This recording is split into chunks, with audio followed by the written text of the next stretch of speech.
हाय मेरी YouTube family, कैसी हैं? राधे राधे। सभी लोग स्वस्थ होंगे, मस्त होंगे, व्यस्त होंगे।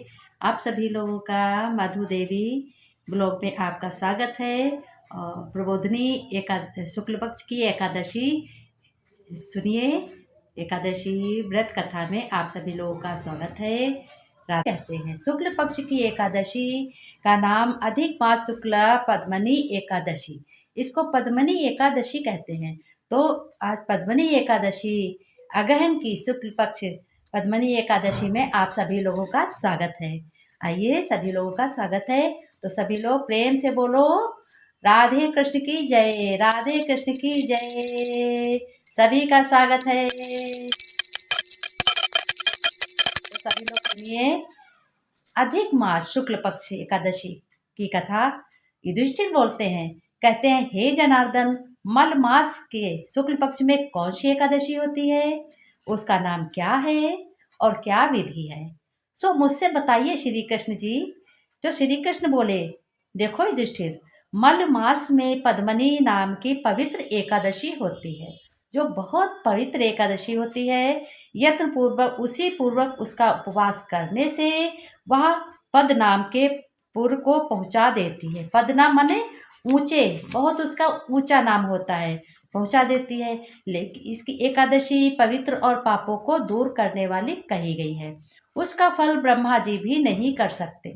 उसका जो है फल ब्रह्मा जी के हाथ में नहीं है। प्राचीन समय में ब्रह्मा जी ने पद्मनी के उत्तम व्रत को विधि पूर्वक नारद जी से वर्णन भी किया।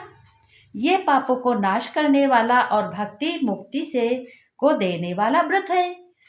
हे राजन, दशमी के दिन नियम करें, कासे के बांस में भोजन, मांस, मसूर, चना, करौंदा, शाक, शहद, पराया अन्न, ये दशमी के दिन वर्जित है, नहीं करने चाहिए।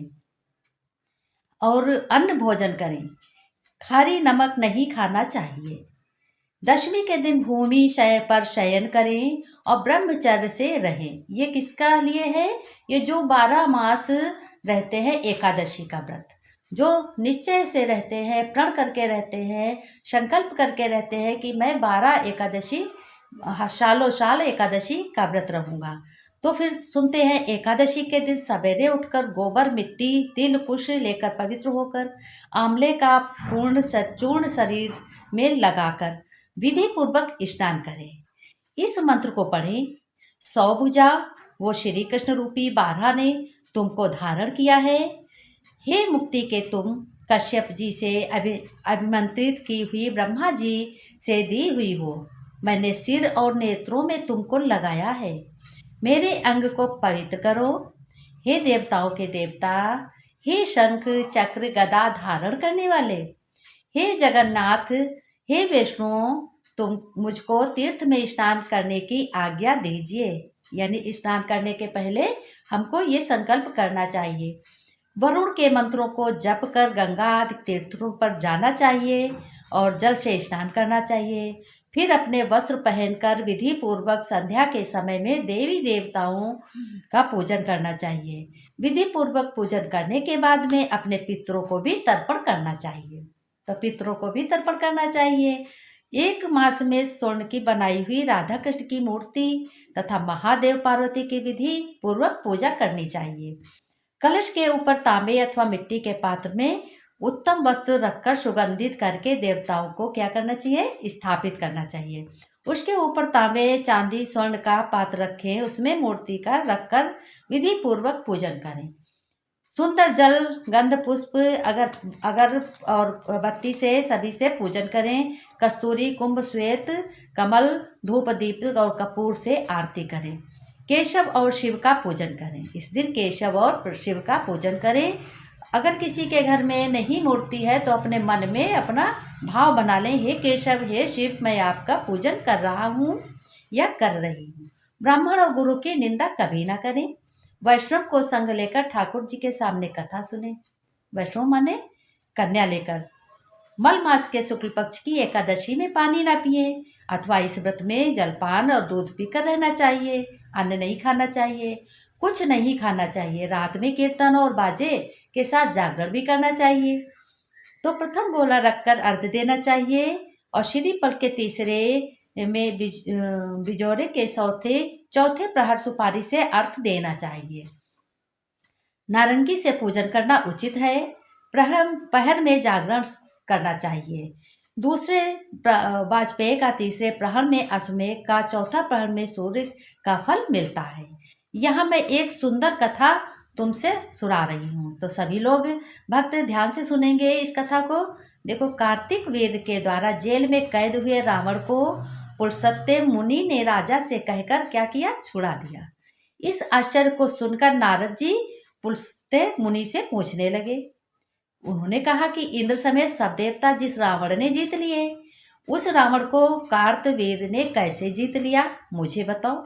सब पुलस्त्य से मुनि बोले कि हे वत्स, मैं कार्तवीर की उत्पत्ति तुमसे कहूँगा, तो तुम सुनो। देखो, अब यहाँ पे इस कथा में कार्तिक की उत्पत्ति कैसे हुई। त्रेता युग में महास्मृतिपुरी में है, उन्हीं के कुल में कार्तवीर नाम का एक बड़ा राजा पैदा हुआ। उस राजा के 1000 रानी थी, परंतु उनमें से किसी के पुत्र नहीं हुआ। राजा ने मन में विचार किया कि तपस्या करने से इच्छा पूरी होती है। यह सोचकर वह राज्य को मंत्री को सौंपकर क्या करने लगा? तप करने को चला गया। राजा हरिश्चंद्र की पुत्री जो पद्मिनी उसी राजा की रानी थी, वह भी अपने पति के साथ गंधमादन पर्वत पर चली गई। राजा ने 10,000 वर्ष तक तपस्या की। बताओ, 10,000 वर्ष तक तपस्या की। फिर बाद में क्या हुआ? उसके शरीर में हड्डी और चमड़ रह गया। तब पद्मिनी नम्रता से पतिव्रता अनुसुईया से पूछने लगी। अनुसुईया माता जो होती है, उनसे पूछने लगी कि हे साध्वी, मेरे पति को तपस्या करते हुए 10,000 वर्ष बीत गए, तो भी कष्टों को दूर करने वाले केशव प्रसन्न नहीं हुए। इसलिए हे महाभागे, मुझको यथार्थ व्रत बतलाओ, जिससे भगवान विष्णु प्रसन्न हो जाएं और पुत्र होने का वरदान प्रदान करें। हमारे राजा पुत्र के ना होने से मैं बहुत दुखी हूँ। मेरे पुत्र नहीं है, क्योंकि पुत्रहीन मनुष्य को मोक्ष नहीं मिलता है।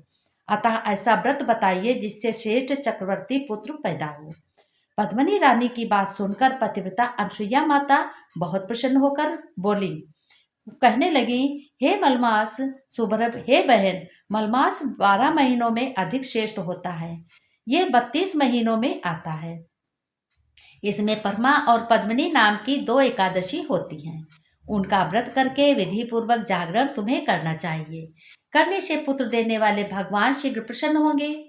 यह कहकर अनुसुईया ने व्रत की विधि को समझा दी।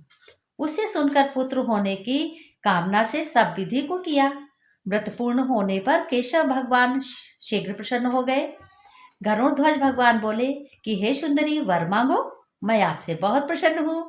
तो यह सुनकर पद्मिनी प्रसन्न होकर बोली कि मेरे पति को बहुत बड़ा वरदान दीजिए। भगवान बोले, हे भद्रे, तूने प्रसन्न कर लिया है मुझे।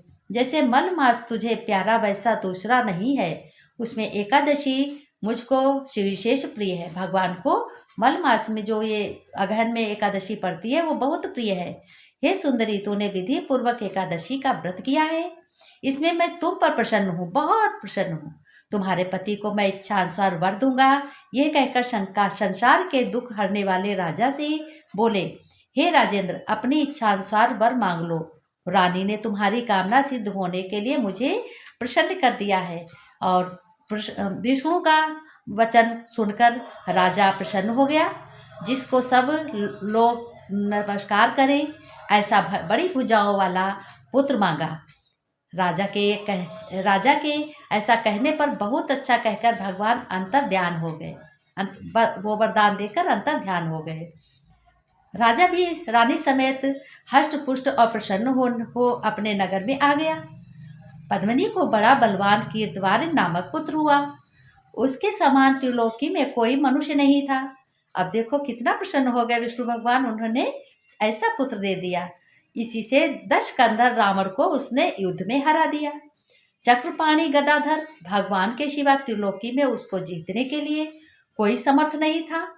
इसमें तुमको विस्मय नहीं करना चाहिए। ऐसा कहकर पुलस्त्य मुनि चले गए। सूत जी बोले, हे द्विज, पहले तुमने एकादशी का पवित्र व्रत पूछा था, सो मैंने तुमसे कह दिया।